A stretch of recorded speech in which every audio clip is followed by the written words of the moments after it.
Once again, welcome to Brawley Assembly's online service. We just want to thank you for joining us today. And we are going to worship the Lord. And our first song talks about trading our sorrows for what God has in exchange for that, which is His forgiveness, His love, His joy, His peace. And that's what our world needs right now. It's His love, forgiveness, and His joy and His peace. So we're going to sing about trading our sorrows right now.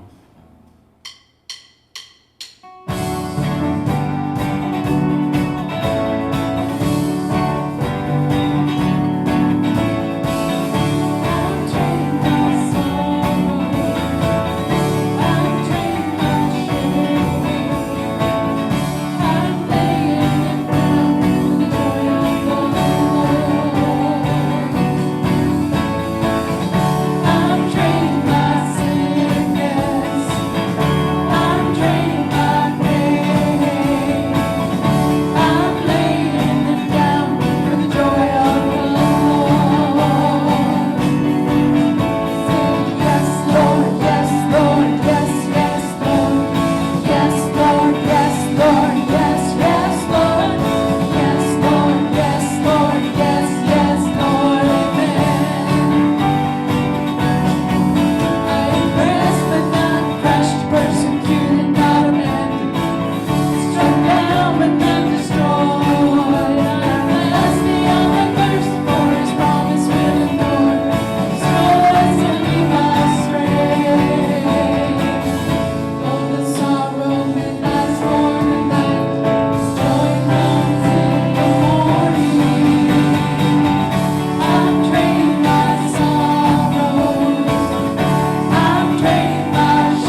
Holy, holy, holy, I want to see.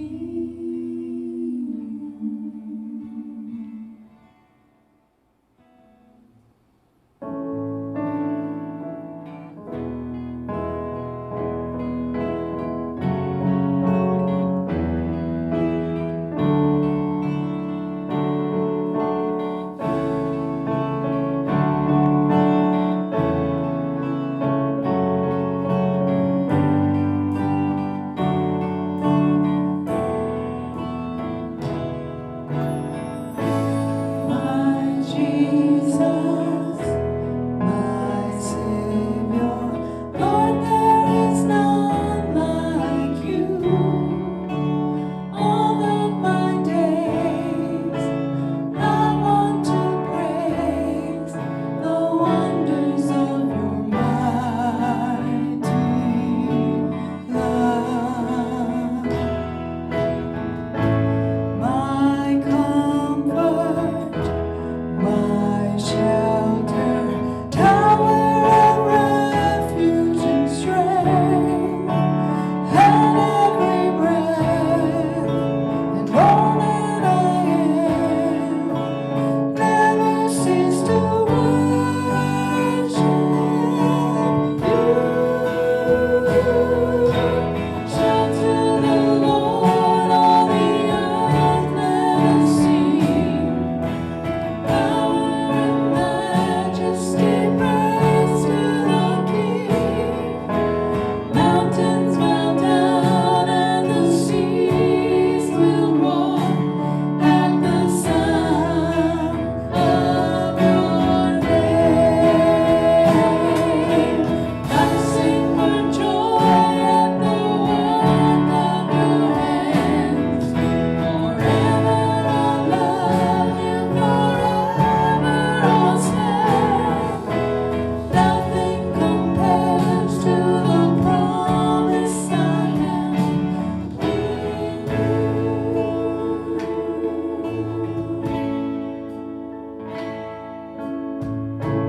My Jesus, my Savior, Lord, there is none like you. All of my days, I want to praise the wonders of your mighty love. My comfort, my shelter, tower of refuge and strength, and every breath, and all that I am, never cease to worship you. Shout to the Lord, all the earth, let us sing. Power and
Oh, my soul so weary, when troubles come and my heart burdened be, then I am still and wait here in the silence until you come and sit a while with me.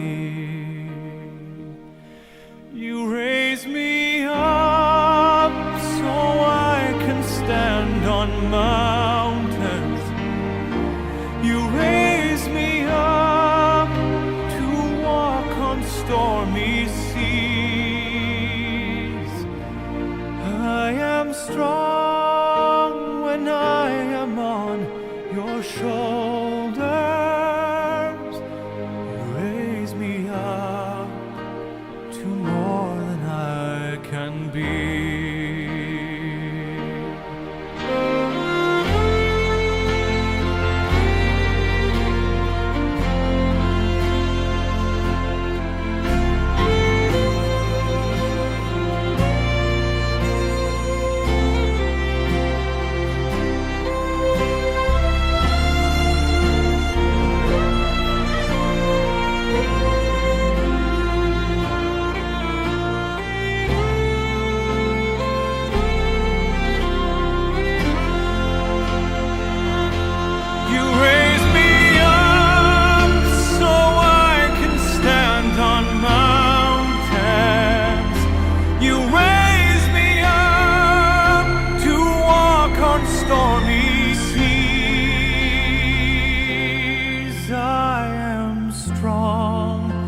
When I am on your shoulders, you raise me up to more than I can be.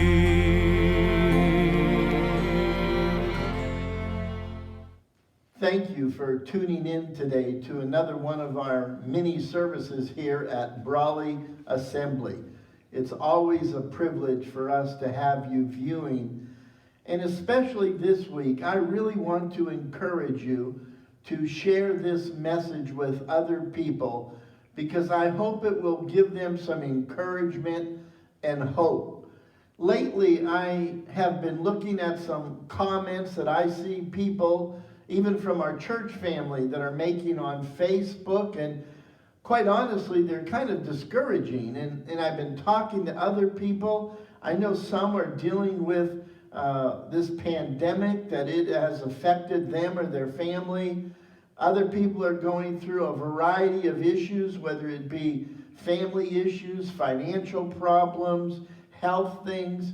And so I just today want to talk to you a little bit and hope that I can give you some encouragement to hang in there and to keep pushing through it, because I believe God has a plan and a purpose for all of our lives. And so I want to talk to you today about the topic, never give up. And I know that's easier said than done, but it's a challenge I want to make to you as well as to myself. Never give up.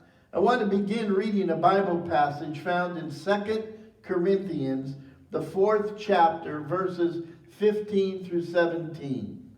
It says this: all of this is for your benefit, and as God's grace reaches more and more people, there will be great thanksgiving, and God will receive more and more glory. That is why we never give up. Though our bodies are dying, our spirits are being renewed every day. For our present troubles are small and won't last very long. Isn't that encouraging? Yet they produce for us a glory that vastly outweighs them and will last forever. I read a quote recently that said this: you have to get through some bad days to earn the best days of your life. I want to go back to that first passage of Scripture we read in 2 Corinthians, But I want you to see it in a different version. The Message version puts it in a very modern way, easy to understand vernacular. And so I want you to see what it says in the Message version. So we're not giving up. How could we? Even though on the outside it often looks like things are falling apart on us. On the inside, where God is making new life, not a day goes by without his unfolding grace. These hard times are small potatoes compared to the coming good times, the lavish celebration prepared for us. There's far more here than meets the eye. The things we see now are here today, gone tomorrow. But the things we can't see now will last forever. Isn't that great? I want to share with you some of the greatest names we know in history that had an opportunity to just give up, but they chose not to give up. They chose to keep pushing forward until they received some success. The first one I want to share with you is Michael Jordan. I love basketball, and I had the privilege of going to a couple of professional games and watching Michael Jordan there. And he was a phenomenal basketball player. I think I'd give him the title of the greatest of all time. I think he was a great basketball player. But a lot of people don't know that when he was 15 years old, he tried out for the varsity basketball team in his high school, and he did not make the team. That's really hard to believe. He was only 5'10" back then, and they gave the position, they had one position open, and they gave it to another fellow who was 6'6". And so Michael was devastated. As a matter of fact, he said that he went home and he closed his door of his room and he just cried and cried. He was devastated. But he was asked to play on the junior varsity team, and so he did that. And not only during that time did he develop as a basketball player by being put in that lesser division, but he grew many inches, and the rest is history, how he became a great college basketball star, and then an incredible, I believe, 6-time champion in the National Basketball League. Michael said this. He said, "I've missed more than 9,000 shots in my career. I've lost almost 300 games. 26 times I was trusted to take the game-winning last shot and I missed. I have failed over and over and over again in my life, and that's why I succeed." Michael Jordan had a lot of failures, but he had a lot of successes. He didn't give up. There's another fellow that you probably know the name right away, Walt Disney. Do you know that he was fired from a newspaper company at the age of 22? And here's why they fired Walt Disney. They said that he was not being creative enough. He's probably one of the greatest creative geniuses we know, but he was fired for not being creative enough. He started a company and it went bankrupt. He had a mental breakdown. He lost in other business opportunities. And then the rest is history, as they say. He had a great deal with a character called Mickey Mouse. And then you know what came of that. Disneyland and Disney World and all of the movies that they created, all the cartoons that were produced. Walt Disney once said, "You may not realize it when it happens, but a kick in the teeth may be the best thing in the world for you." Never give up. Colonel Sanders. We all like Colonel Sanders. Well, I don't know if we like him. We like his food, I suppose. He tried to start many companies in his life that failed, and he also was fired many times from his job. It wasn't until the age of 65 that he found himself penniless and decided to take his special chicken recipe on the road. He would cook his fried chicken on the spot for restaurant owners to convince them to sell his chicken. Legend has it that he heard 1,009 no's before he ever heard his first yes. He kept going even at a very late age in life until he found success. Wasn't it great that he didn't ever give up? And lastly, Thomas Edison. You might know him about creating the electric light bulb. But it's said that during that trial and error time, he failed over 10,000 times trying to create a working electric light bulb. And here's what he said: I have not failed 10,000 times. I have succeeded in proving those 10,000 ways will not work. He kept trying until it worked. He didn't give up. I want to stop in this message for a moment and play a short video for you of a young lady giving a speech at a college. And I just think it's a dynamic story of her life and her tenacity to keep trying, to keep going, and to not give up. So I want you to watch this video with me right now.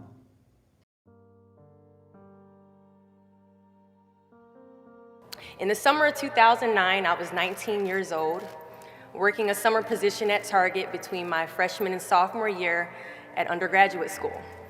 I was working in the women's clothing department, and I noticed a lady staring at me from across the aisle. I figured she probably had a few screws loose, so I attempted to ignore her very intense stares. She eventually manages to make her way a little bit closer and closer to me where I was working until she eventually walks up to me and says hello. I say the famous Target quote, which is, "Hi, may I help you find something?" So now anytime someone says that to you all in Target, you know it's their job to say it to you. She then asks me, "Were you born in this country?" And I was immediately offended. And I said, "Yeah, I was born in this country." And then she says, "Do you have any kids?" I said, "No, I don't have any kids." She then asked me if I was married, and then I said, "No, ma'am, I am not married." She says, "How old are you?" I said, 19. "May I help you find something?" She then says, "You are the most beautiful girl I have seen." And I said, "Oh, thank you." I didn't work that much for my makeup, but I did the best I could, but thank you. And then she says, "I think you could be the next Miss USA." And I stare at her in pure disgust and said, "Pageants? You're telling me pageants like Sandra Bullock, Miss Congeniality. Pageants? You think I should compete in pageants? I'm in the Army, okay? We don't do pageants in the Army." She then asked me to meet her at Starbucks the very next day before my next shift at Target. And she just wanted to do a little bit of explaining when it comes to what pageants is. And apparently I was a pretty open-minded 19-year-old because I actually agreed to meet her the very next day.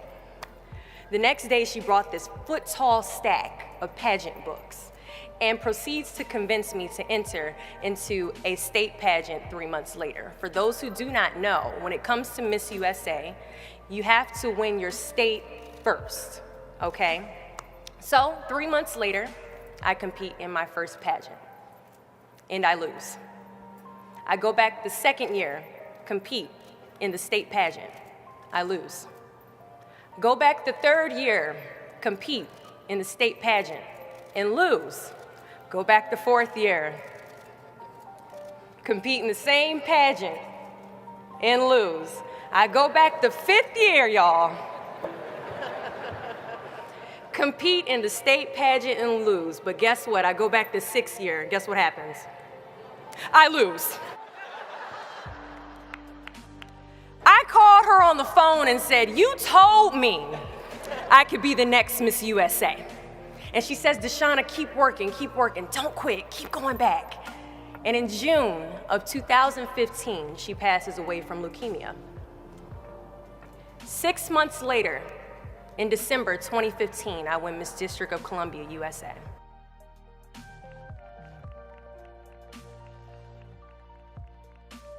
And 6 months after that, in June of 2016, I become the first soldier to win Miss USA.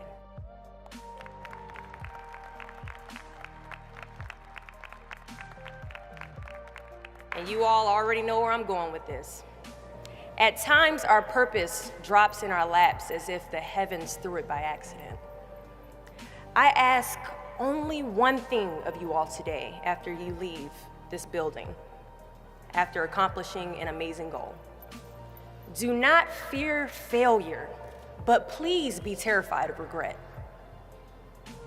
As giving up is the birth of regret. After you walk out this door, you will receive 100 doors shut, slammed in your face. You will have 100 moments that will be filled with someone telling you no, or telling you, "Thank you for your application, but we regret to inform you that we've chosen a different candidate for this job." You will sit in 100 different interviews and you will not get the job. The reality of life is that we will all hear more no's than we hear yeses. And we will fail a lot, and I mean a whole lot. But what I ask of you today is to not take no for an answer. Don't be afraid of no's. Be afraid of the possibility of a yes that you have prematurely destroyed because you decided to quit before the clock strikes 12.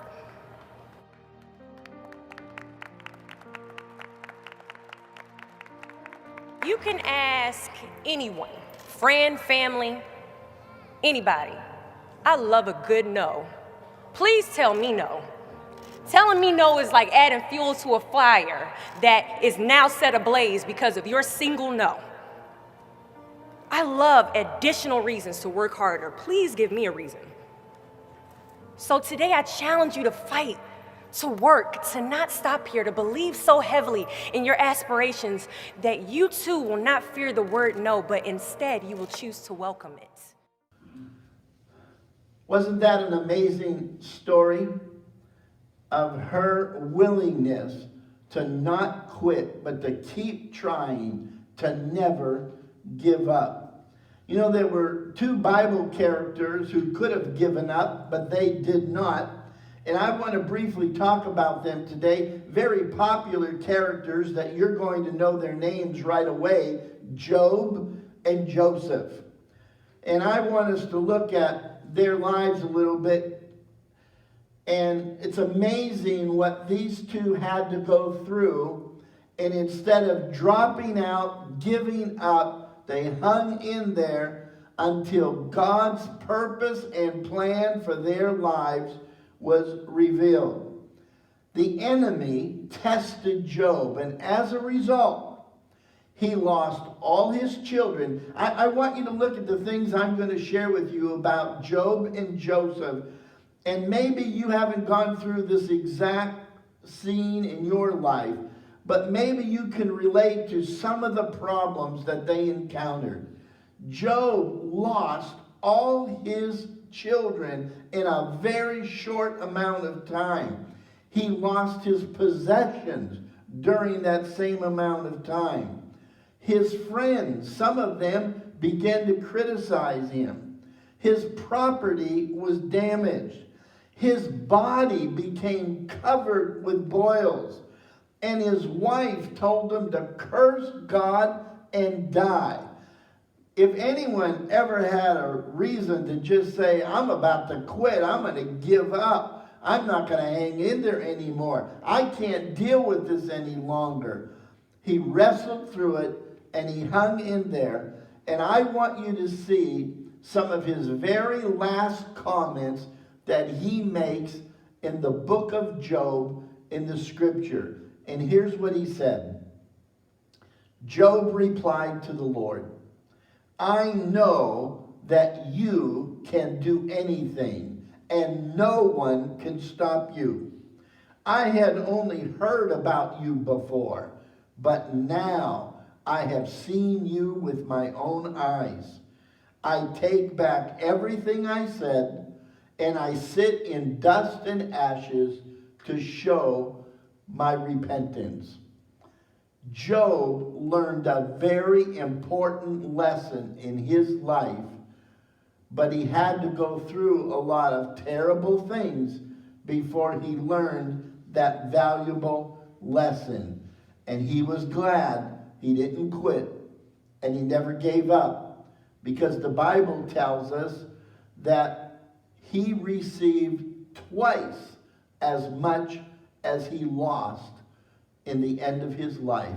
God blessed him richly because he didn't give up. Joseph, on the other hand, needed preparation in his life. God was preparing him for something that he had no idea what God was preparing him for, but he had to go through a lot of difficult times in his life before that final plan by God was revealed in his lifetime. His brothers turned on him. You ever had any family problems?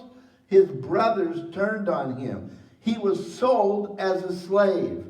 He was propositioned by his master's wife, and then he was falsely accused, and because of that he was tossed in prison. His life was a wild roller coaster ride. 15 plus years later, it was that God finally revealed his plan for Joseph. It started out when he was 17, and then about somewhere in his mid-30s or so, he was elevated to a high position by the ruler of the land. And then it began to reveal why he was really placed in that position to help save many people's lives. We read about it in Genesis 50, verse 20. It says this, as far as I'm concerned, and this is Joseph talking now, as far as I am concerned, God turned into good what you meant for evil. And he was talking to his brothers who sold him as a slave and lied to their father that he had been killed. He looks at them and he says, as far as I'm concerned, God turned into good what you guys meant for evil. For he brought me to this high position I have today so I could save the lives of many people. What if he would have given up? What if he would have quit? What if he would have turned his back on God when he was in a ditch being sold as a slave, or when he was falsely accused, or when he was placed in prison? What if he would have given up? There would have been thousands of people's lives not saved. But God had a plan and a purpose for his life. And because Joseph was a godly young man and he trusted in God regardless of his circumstances, and God revealed his plan so that Joseph was able to help a lot of people. How about you today? Is there something that's making you want to give up? Are you just worn out and weary and you feel like you're just beat up and you hardly can take one step and put one foot in front of the other? Maybe you're dealing with some family issues or some financial problems. Boy, both of those can just really weigh on you. Maybe you're having some physical problems and you don't know what the end result is going to be. Or you're having some struggles with people. It could be with friends or neighbors or on the job. and there just seems to be turmoil with people that are coming against you. Maybe it's just a fear of the unknown. You have so many questions, and you just feel like, is it worth it to hang in there? Do I need to hang in there, or should I just give it all up? In 2 Chronicles 15:7, we read this. But as for you, be strong and do not give up, for your work will be rewarded. Winston Churchill was quite a character and a leader in his time, and he made this statement. Now I want you to fasten your seatbelt when you hear it, okay? When you are going through hell, keep on going. Never, never, never give up. When you're going through hell, why stay there? Keep going. Get through it. Get out of there. Never, never, never give up. As I close today, I want to read a Bible passage in Isaiah 40, verses 28 through 31. And I'm using another modern version because I really want you to understand what it's saying here. It says this, don't you yet understand? Don't you know by now that the everlasting God, the creator of the farthest parts of the earth, never grows faint or weary? Let me stop there for a moment before I read the rest of this passage. I'm glad God never quits. I'm glad God never gives up. I'm glad God keeps doing his plan on our behalf. Look at the rest of the passage. He gives power to the tired and worn out, and strength to the weak. Even the youths shall be exhausted, and the young men will all give up. But they that wait upon the Lord shall renew their strength. They shall mount up with wings like eagles. They shall run and not be weary. They shall walk and not faint. God doesn't quit. God doesn't give up. And he wants you and I to keep persevering, to keep moving forward, to keep trusting in him. To trust is a must. And he will give us energy and strength if we put our trust in him. One last quote for you today. It says this, you're allowed to scream, you're allowed to cry, but do not give up. One day you will thank yourself for not giving up. You know what they say, hindsight is 20/20. When we look back, we go, oh, that's what it was all about. That's why God was doing that. That's what we had to learn in that situation. We saw God work his miraculous powers and ways in a situation that we had no idea how he would do it or when he would do it. Now today we're going to end a little bit different. I've asked my wife Janice if she would sing a song, and I think this is a perfect way to end this message today about not giving up. The title of the song she's going to sing is this, Keep Holding On. Keep holding on. I used to have a little plaque on my desk that says, when you get to the end of your rope, tie a knot and hang on.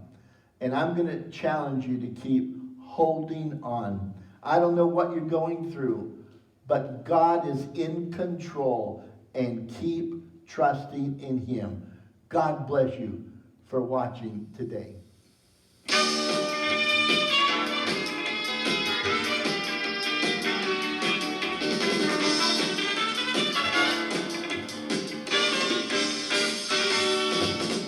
This is not the time for giving up, it's time for holding on.